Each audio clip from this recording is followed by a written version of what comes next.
Shorter-term deal? The Bucs wouldn't. Look, I think that it would be insulting for the Buccaneers to say, okay, here's a one-year offer. No. It might have been like a 2-year deal. It might have been a Daniel Jones-ish type of offer. That got Baker all hot and bothered. 2 years at $44 million per. And Daniel Jones is coming off, the torn Achilles. Let me tell you, man, when he was in there, the Colts were winning games. Without him, terrible. They absolutely went into the tank. And then they re-signed him to 2 years at $44 million per. Deshaun Watson, the guy who replaced Baker in Cleveland, he's at 46. And I've said, I don't know, how many weeks ago, Chris Mathis, did I say that Baker Mayfield is not going to accept anything under 50? And apparently the Buccaneers, this is my guess, my speculation, is that they offered him something in the mid-40s. Yeah, it's been, I don't even know, it probably is pushing a month, if not longer, Tom. Probably longer than a month, honestly. More than a few weeks. More than a few weeks. And I'll be interested in seeing where this goes. And when I woke up this morning, I was feeling pretty dangerous. Well, you're feeling dangerous right now, aren't you? At the bottom of the hour, the good, the bad, and the ugly from the weekend that was. Let's take some phone calls. What are the Buccaneers going to do? You're on the phone for 3 hours.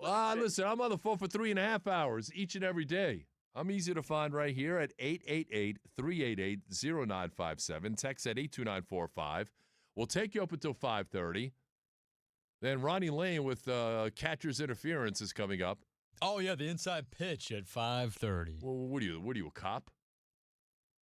I'm his agent. I bet you are. No, I'm just kidding. He's not here yet, Tom, so you're good. Yeah, that's fantastic. Maybe the earthquake scared Ronnie Lane away. Apparently there was an earthquake.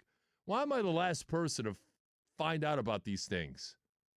Apparently, as we were getting on the air, there was an earthquake down around the Cuba area or something, and the aftershocks were felt here, and there were people in this building who felt the building shake. This was at around 2 o'clock, right when we went on the air. It was a seismic activity. Like, this show is seismic in nature. And apparently, we had some seismic activity. Now I know why you didn't feel it, Tom. In the purest form. I was kind of locked in because I've been thinking about this Baker thing since Friday when I was out. Yeah, and it shows. I mean, you did your homework. Sounds like you did the homework. It's on the iHeartRadio app, of course. But, Tom, I think the reason why is we are so used to the seismic activity on this very show that it's just normal for us, When we felt, it's like, oh, those are the ratings, Yeah, those are in a good spot, too.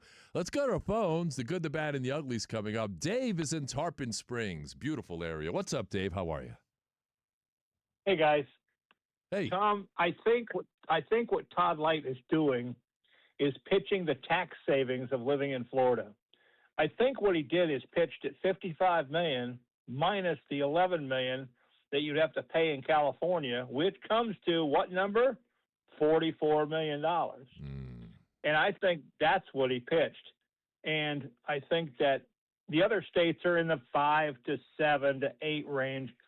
So he's saying, hey, yes, we're pitching you less money, but you're actually saving money because you're not paying state sales tax or state income tax. And although that's kind of a convoluted argument, Todd Light may think that Baker will buy into that. You and I know he's probably not going to buy into that. He's not, but it's an excellent point, Dave, that you bring up about the no state income tax thing, which is big. It is big. It is a game changer. Maybe the Buccaneers did figure that in, and you're right. It's Jason Light, by the way, not Todd Light. Todd Light is the former defensive back. Jason Light is the GM. And Jason Light and the Buccaneers are going through the process. Say that again. You know what it looks like, Jason. You're the GM here now 13 years. It's the process. This is what it is. It is a negotiation. Negotiating. And right now, Baker Mayfield's not interested in, the George Costanza negotiation. He wants Ted Danson money. I want Dak Prescott money. Dak Prescott to Baker Mayfield is what Ted Danson was to George Costanza from Seinfeld. That's an insult. Ted Danson makes $400,000 an episode or whatever he said. The mayhem's about to start. Oh, the mayhem has already begun, Jason Light. And you're right in the middle of it, buddy. 888-388-0957. Text at 82945. Got somebody cracking up on the Ted Danson article comment. Oh, the Ted Danson thing made me laugh. How did you do in the blackjack tournament? Somebody texted in. Well, I made it past the first round. I got into the semifinal round. Unfortunately, I lost. That's a shame. Back to the phones. Mike is in Tampa. Mike, what say you? How are you, buddy? Hey, I'm great, TKras. How you doing today? Great. Terrific. So I'll touch on the Baker thing. I think if I'm him, and I'm being fair, his first contract was extremely friendly. He bet on himself. He won. Second one was very friendly again. And I think this one is going to be even more hard line in the sand. This is what I can get. This is what I've earned. I've given you 2 concessions. Now you have to meet me at my concession. That's what I kind of fear. And if he has a great season, or then obviously he holds all the cards. But I think both sides want to get something done because, to your point, you're an injury away. It's not when you get hurt. It's not if you get hurt. It's when you get hurt. Mm-hmm. Typically in the NFL. So I think this one has just got to be one of those where the Buccaneers have to give maybe a little more than they really wanted to be fair. But in the interest of asking about contracts, so with the Major League Baseball proposal of having a floor, I just think this is going to make teams overpay for regular guys. So I'm really curious on your opinion of how, if you have to raise the floor, not to be funny, you're just throwing money at people instead of kind of fixing the problem. You're going to have Taylor Walls making a boatload of money, not that he shouldn't, but I just think it's going to make overinflated contracts that don't really fix the problem. Mike, it's an interesting quandary, and unfortunately, we're going to pay for it in terms of possibly. I don't think this – look, and it's hard to forecast what's going to happen here. I like the fact that they've already exchanged proposals, Major League Baseball owners and the Players Union. They are miles apart. Who's wider apart in negotiations? Is it Baker and the Bucs or Major League Baseball owners and players? I'm guessing it's the Major League Baseball owners and players because that's going to take a long while. I feel like at the very least there's going to be a floor instituted, which means the Rays are going to have to spend more. I don't know if there's going to be a cap. The players are steadfast against it. The owners really want it. The game has never been healthier, and that's going to be the players' argument. What are you complaining about? You want a cap so that you can protect you from you. Because at the end of the day, it's the owners that are handing out all of this money to the players. And the players are like, okay. And now the owners are like, we're looking to police ourselves because we can't trust ourselves. Is basically what they're telling you. That's why they want a cap. And and I hate to use this as a comparison. It's like an overweight person that's going on a diet, yet they've got all this junk food in their refrigerator. They got the cookies and the donuts and everything else. And you know what I really love? I love I love the Chipwich, the ice cream sandwich. The chocolate chip cookie with the vanilla ice cream and oh my gosh, and the chocolate chips around the perimeter there of Chipwich. Oh, man, those are good. Regular or M&M, it doesn't matter. They're both good, right? They're both good. Yeah. They're both good. I got to go food shopping on the way home. And, I'm going to be tempted when I go through the ice cream aisle. And same thing, if an overweight person, if you want to live a better life, you have to eat well. You've got to exercise. But if you've got food in your refrigerator, if you've got the junk food and you're constantly giving into it, then what's the point? You have to rid yourself of all that food. It's like, it's like an overweight person saying, I want to lose weight, yet in their fridge, there's soda, there's beer, there's donuts, there's cakes, there's Chipwiches. Come on. You've got to make that change. You've got to protect you from you. And also, as you say, Tom, it's okay in moderation. On occasion, it's okay to splurge, treat yourself on Yes. occasion, but don't make that the norm. Exactly right. Moderation. Like if you have a cheat day, go for it. And be disciplined the next day. That's the key. That's Right. the key. Be disciplined with it. You got to be disciplined. Absolutely right. And that's why Tom Brady was so great for so long. That's He was disciplined, man. He Tom- had avocado ice cream. avocado ice cream. He never drank coffee. I can't get away from coffee. I'm trying to it's just so good. Especially when you have a nice cigar. Put that coffee down. Coffee's for closers only. Oh my gosh. Let's go back to the phones. Kevin is in Tampa. Kevin, welcome in. How are you? Hey, Tom, quick observation.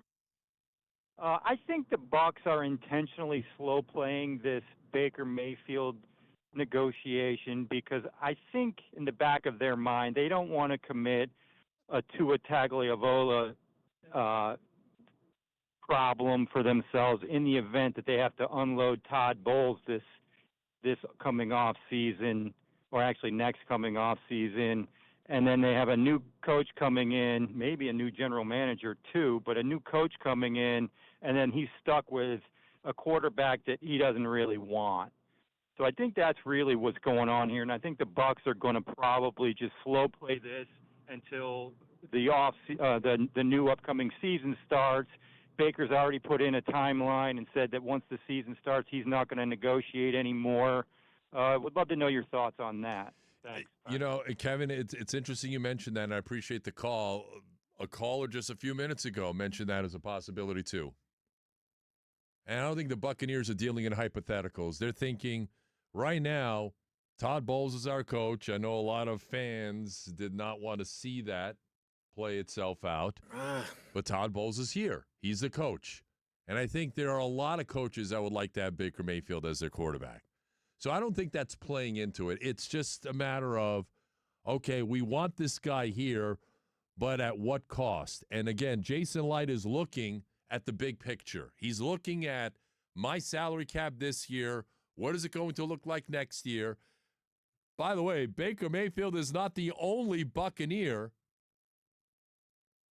that's entering a contract year. The Buccaneers, yes, the Bucs have a lot of expiring contracts.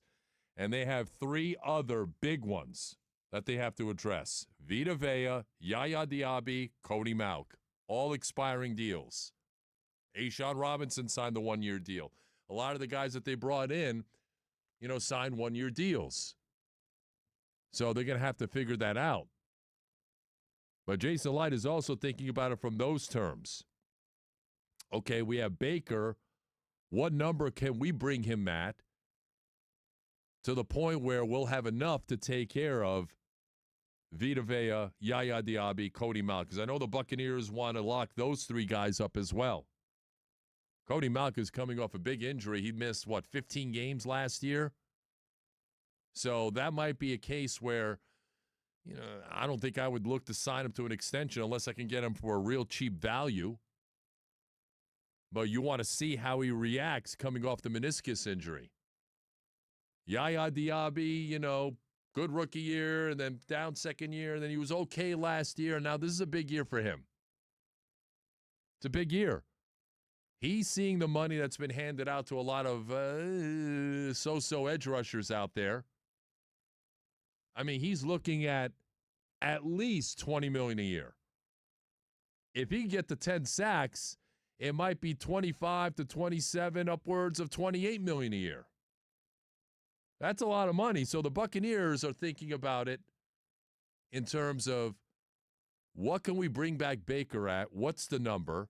Because we're going to need to pay this guy, that guy, and that guy.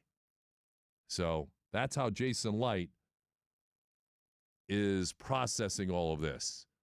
What's the number?